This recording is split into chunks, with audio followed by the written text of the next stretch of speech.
Las autoridades ecuatorianas continúan siguiendo distintas líneas de investigación para esclarecer qué pudo haber provocado la muerte de Alicia.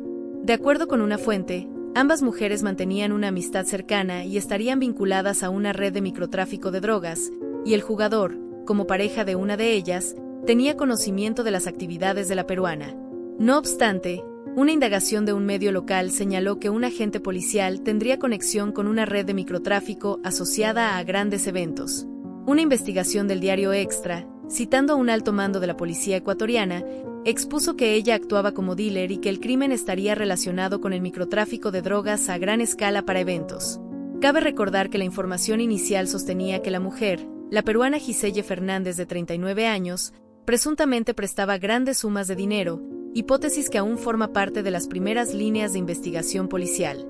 Lo que se ha mencionado hasta ahora no constituye una versión oficial definitiva, sino apenas el inicio del hilo, porque mientras los medios debatían hipótesis, préstamos y posibles nexos, la policía ya avanzaba con discreción.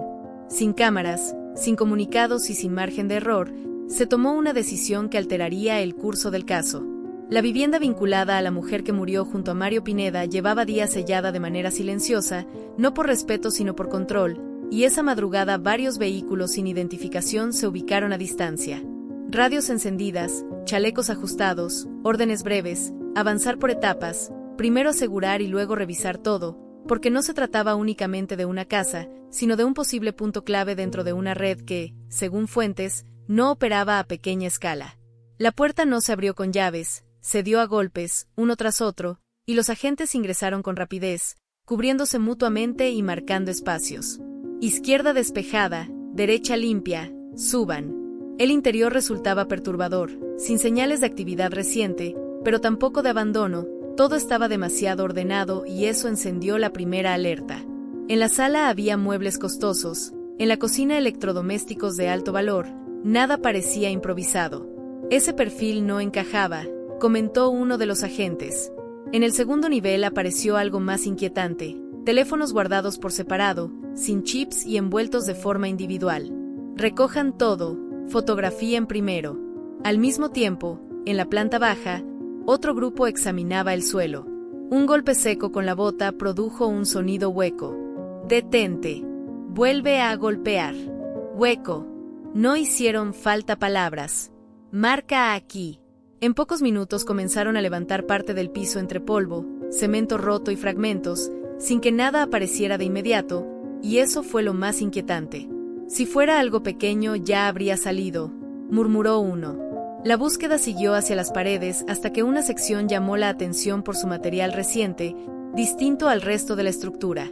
Eso no figuraba en los planos. La tensión aumentó. Traigan herramientas. Nadie toque sin autorización. Al empezar a romper esa pared, el ambiente cambió por completo. No hubo gritos ni celebraciones, solo silencio. Detrás había un compartimento sellado, organizado, oculto de manera intencional. Cierren eso. Aseguren el área. Uno de los agentes tomó el radio y confirmó que tenían algo, repitiéndolo con voz firme. Fue entonces cuando alguien pronunció la frase que congeló a todos. Si esto es lo que creemos, esto no termina aquí. Lo hallado no solo se vinculaba con la mujer fallecida, sino que podía explicar por qué Mario Pineda se encontraba allí aquella noche, aunque aún no lo habían abierto. Todavía no. La casa fue completamente acordonada, sellada y custodiada, sin que saliera información ni se filtraran imágenes. Mientras tanto, en el exterior y en redes sociales, las teorías se multiplicaban, algunos hablaban de infidelidad, otros de ajustes de cuentas o deudas, sin saber que, mientras discutían, la policía estaba derribando paredes y que lo que había detrás no estaba destinado a miradas comunes. Esa noche llegó un superior, revisó, observó y dio órdenes claras. Esto se maneja con máxima reserva, nada sale sin mi autorización, porque desde ese momento el caso dejó de ser solo una muerte violenta y pasó a convertirse en una investigación mucho más amplia, con el detalle más inquietante de que aquello encontrado aún no había sido abierto. Aún estaba allí, cerrado, intacto, a la espera, como si quien lo escondió estuviera convencido de que jamás saldría a la luz. Pero salió, y lo que contenía podía dar sentido a por qué alguien tuvo que morir. Y apenas era el comienzo. La vivienda quedó bajo custodia absoluta. Nadie entraba. Nadie salía. Sin embargo, algo parecía desplazarse en su interior. Mientras afuera el perímetro policial se extendía, dentro el clima se volvía denso, casi asfixiante. No por el polvo ni por los impactos en las paredes, sino por la percepción colectiva de que aquello no era un hallazgo cualquiera. Mantengan distancia. Nadie toque el compartimento. La orden fue directa. Lo encontrado no podía tratarse como una prueba común. No se trataba de una caja abandonada ni de un escondite improvisado. Había sido concebido para no ser detectado. Y eso cambiaba todo. Un agente tomó imágenes desde distintos ángulos. Otro redactó informes preliminares. El superior observaba cada detalle en silencio. Cuando habló, fue con una frase breve. Esto conecta más de una línea. En ese instante, el nombre de Mario Pineda volvió a resonar en la habitación. No como un caso aislado, sino como parte de algo mayor. Porque una pregunta empezaba a repetirse entre los investigadores: ¿qué hacía realmente el vinculado a ese lugar? Según fuentes cercanas, esa casa no era visitada al azar. Había actividad constante, horarios irregulares, ingresos nocturnos. Los vecinos habían notado movimientos extraños, pero nunca alertaron. Creímos que era gente con dinero, diría luego uno. Nada más. Pero el dinero sin explicación siempre deja huellas. Los agentes comenzaron a revisar registros, consumos eléctricos fuera de lo normal, reformas no declaradas, materiales adquiridos en efectivo. Todo señalaba a una operación pensada para no dejar rastros. Esto no se monta en pocos días, comentó un investigador. Esto lleva tiempo. Mientras tanto, afuera el caso se intensificaba. Llamadas, mensajes, filtraciones parciales, periodistas buscando confirmar versiones, opinadores lanzando teorías, redes sociales cargadas de sospechas. Pero la policía guardaba silencio porque aún faltaba lo más delicado. Antes de abrir el compartimento se activó un protocolo adicional. Llegaron técnicos, más mandos, se pidió apoyo logístico. Si abrimos esto mal, contaminamos todo. La tensión aumentaba minuto a minuto. Uno de los agentes miró el reloj y murmuró: si esto sale a la luz, no va a quedar ahí. Y tenía razón, porque según fuentes ya había otras direcciones bajo vigilancia. Personas relacionadas, movimientos financieros que no cerraban, nombres que empezaban a repetirse. Y uno de ellos, inevitablemente, regresaba siempre al mismo punto: la mujer que murió junto a Mario Pineda. No como daño colateral, no solo como pareja, sino como pieza clave de algo más grande. No es lo que parece, advirtió un investigador. Y nunca lo fue. Mientras tanto, el compartimento seguía cerrado, sellado, intacto, como una caja negra esperando ser abierta. Uno de los técnicos pasó la mano por la superficie y negó con la cabeza. No hay señales externas. Todo está diseñado para desorientar. Esa noche se decidió no abrirlo todavía. Primero cruzamos información, ordenaron. Después seguimos. Y así fue. Se revisaron llamadas, contactos frecuentes, ubicaciones. Según fuentes, surgieron conexiones que no aparecían en ninguna versión pública. Personas nunca mencionadas.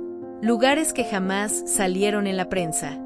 Esto explica muchas cosas, dijo alguien, y abre otras peores. Porque si lo que había allí confirmaba ciertas hipótesis, la muerte de Mario Pineda dejaría de verse como un hecho aislado. Pasaría a entenderse como una consecuencia. Y eso era lo más peligroso. De madrugada, uno de los agentes salió de la casa con el rostro tenso. Se apoyó en el vehículo y respiró profundo. ¿Todo bien?, le preguntaron. No, respondió. Nada de esto está bien. La casa quedó cerrada otra vez. Sellos oficiales, vigilancia permanente. Y mientras la noche avanzaba, las preguntas se multiplicaban. ¿Por qué tanta cautela? ¿Por qué tanto silencio? ¿Por qué aún no abrían lo que todos querían ver? La respuesta era simple y aterradora. Porque lo que había dentro podía desencadenar algo imposible de controlar. Y mientras la policía preparaba el siguiente paso, alguien, en algún lugar, empezó a inquietarse. Porque cuando la autoridad entra, rompe muros y no dice nada, es porque ya sabe más de lo que aparenta. Y el caso de Mario Pineda, lejos de cerrarse, acababa de entrar en su etapa más oscura. La madrugada seguía avanzando, pero dentro de la investigación nadie dormía.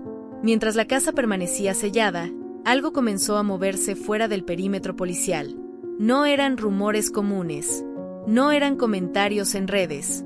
Eran señales internas que alertaron a los investigadores de que alguien, en algún punto, estaba incómodo.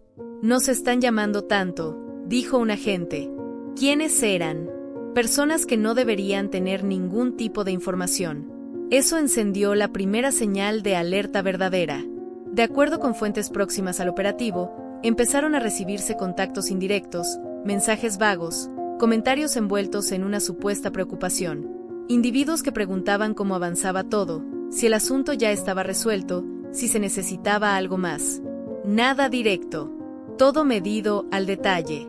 Cuando alguien pregunta de ese modo, explicó un superior, es porque teme lo que aún no ha salido a la luz. Y eso reforzaba una sospecha inquietante. El contenido del compartimento no solo comprometía el caso de Mario Pineda, involucraba a otras personas. Por ese motivo, antes de abrirlo, se puso en marcha una revisión paralela, no del objeto, sino del entorno humano. Se analizaron vínculos, relaciones anteriores, contactos cruzados, y lo que surgió no aportó calma.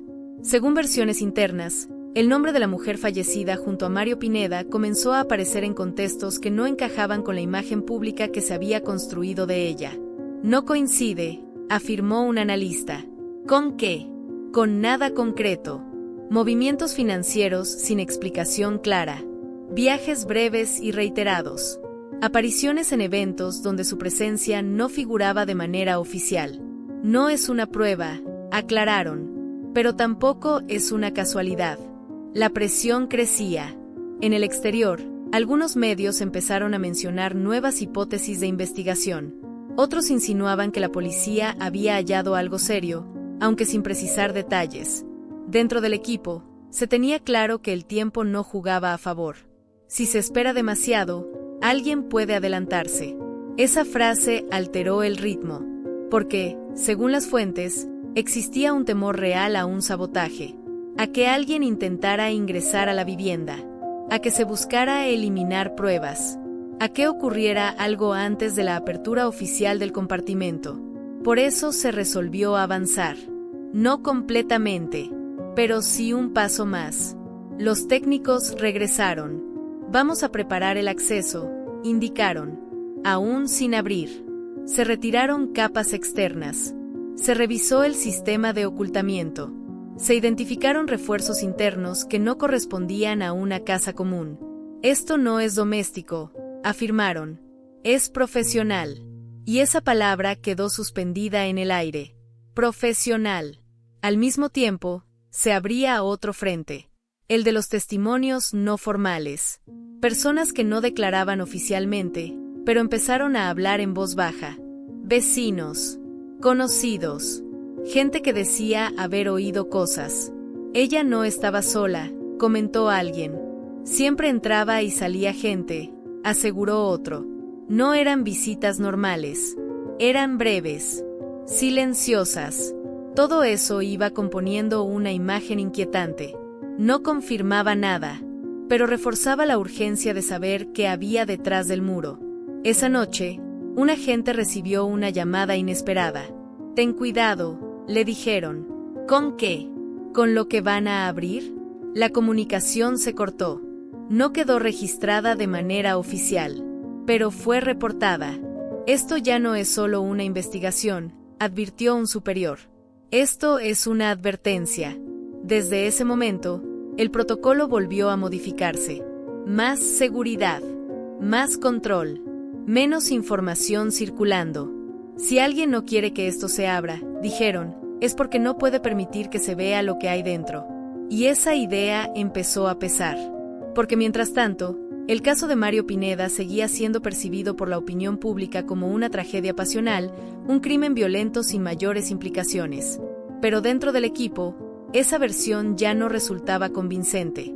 Hay demasiadas capas, señaló un investigador, y ninguna es accidental. Finalmente, se tomó la determinación. Mañana se abre. No se comunicó la hora. No se especificó el método. Solo se dijo eso. Y esa noche, según fuentes, alguien intentó actuar con rapidez. Un vehículo merodeó la zona. Un individuo preguntó por la vivienda. Un intento de acceso fue impedido. Nada grave. Nada definitivo. Pero lo suficiente para confirmar que no eran los únicos pendientes de lo que iba a ocurrir. Al amanecer, el clima era distinto. Denso. Cargado. Expectante. Los agentes sabían que lo que estaba por suceder marcaría un punto de quiebre. No solo para la investigación, sino para la historia que el público creía conocer. Si esto confirma lo que pensamos, dijo uno de ellos, nada volverá a ser igual. El compartimento continuaba cerrado, pero ya no por misterio, sino por una decisión estratégica, porque abrirlo no significaba solo revelar un escondite, sino exponer algo mucho mayor. Todo estaba a punto de desatar consecuencias inevitables, y todos eran conscientes de ello. Mientras se afinaban los últimos preparativos, alguien dejó escapar una frase que quedó resonando en el ambiente. Hay secretos que, una vez revelados, no pueden volver a ocultarse.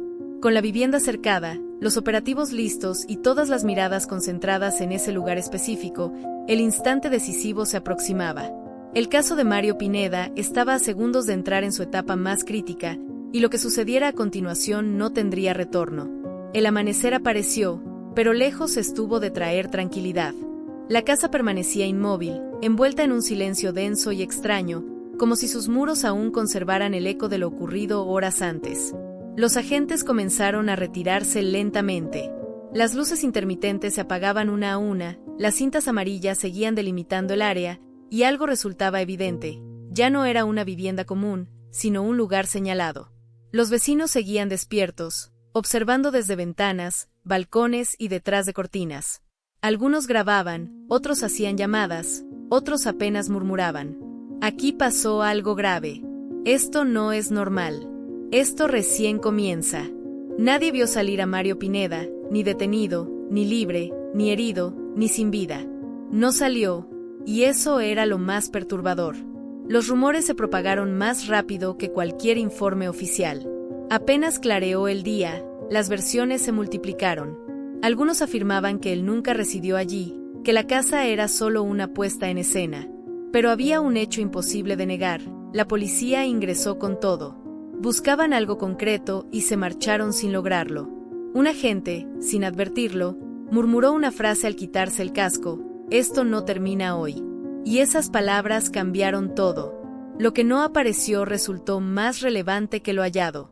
Dentro había documentos, pertenencias personales, señales de una vida reciente, pero faltaban elementos esenciales. No estaban las computadoras principales, no había discos duros visibles, no aparecieron teléfonos. Como si alguien hubiera tenido el tiempo justo para borrar rastros, como si alguien hubiera sido advertido. Entonces la pregunta comenzó a repetirse con fuerza: ¿quién avisó? ¿Desde cuándo sabían que iban a entrar? ¿Quién más está implicado? Porque ya no se trataba solo de Mario Pineda, había otros nombres flotando en el ambiente. La prensa obtuvo datos, pero no completos. Horas después los titulares estallaron: allanamiento de alto impacto, operativo policial en vivienda vinculada a Mario Pineda, investigación en curso. Sin embargo, ningún comunicado fue preciso. Todo resultaba ambiguo, fragmentado, cuidadosamente dosificado. Y cuando la información se maneja de ese modo, es porque existe algo que aún no quieren revelar. Una puerta cerrada que podría volver a abrirse. La casa quedó sellada, pero no clausurada de forma definitiva, un detalle que no pasó desapercibido para especialistas legales. Porque cuando un inmueble queda bajo observación, no se trata de un final, sino de una pausa. Una pausa antes del regreso, antes de otro procedimiento, antes de una nueva irrupción, antes de algo mayor. El nombre de Mario Pineda dejó de ser solo un nombre. Se convirtió en un símbolo, en una sombra, en una incógnita sin resolver. ¿Dónde está? ¿Quién lo resguarda? ¿Quién cayó? ¿Quién sigue libre? Y lo más inquietante, ¿qué más saben las autoridades que todavía no dicen? Porque si algo quedó claro esa noche es que no entraron por curiosidad. Entraron porque tenían información. Entraron porque alguien habló. El silencio final es el que más grita. Hoy la casa continúa allí, vacía, callada, pero marcada. Los vecinos aún observan, la calle conserva la memoria, las preguntas siguen latentes y Mario Pineda continúa siendo un nombre que nadie consigue cerrar. Porque hay historias que no terminan con un allanamiento, verdades que no se rompen al forzar una puerta y finales que, en realidad, no lo son. La policía se fue, pero las dudas permanecen, y mientras nadie responda dónde está Mario Pineda, esta historia sigue abierta.